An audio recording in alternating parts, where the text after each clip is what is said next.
Being a new mom is hard. And then being in a new place, we moved here in early September of 19, which was right before COVID. Mhm. So, everybody has their COVID stories. It was just, we were new here, we were isolated.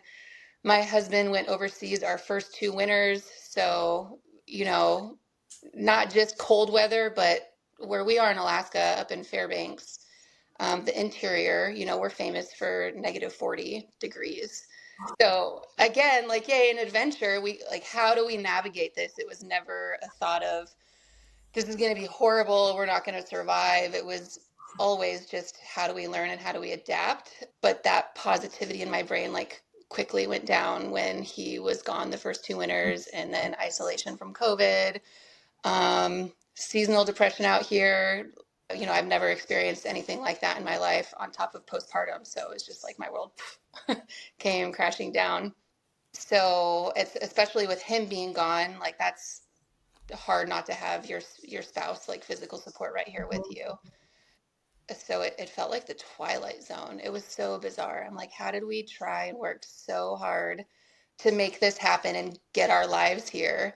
And then it just kind of feel like a car crash or something. It's definitely one of those duty stations where you really do have to like immerse yourself into the culture, um, explore, because we were stationed in J Bear and we absolutely loved it. I can kind of relate to a lot of that, like, isolation feeling, things like that. And I kind of was fortunate. So that's how you were feeling, kind of like isolated, everything like that. Is that where the idea spurred from?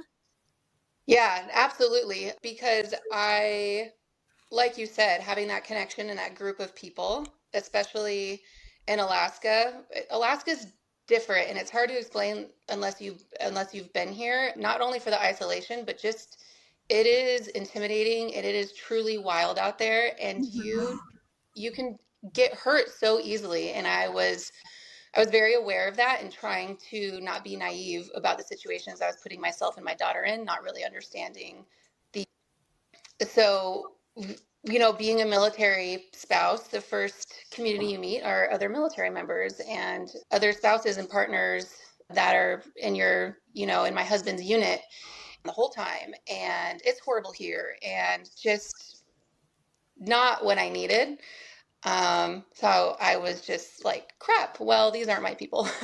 um, and so knowing that, like, my main access to community and not working because my daughter was young and I wanted to take that time with her, it was really hard. So at that time actually is not when I decided to start Rove Community.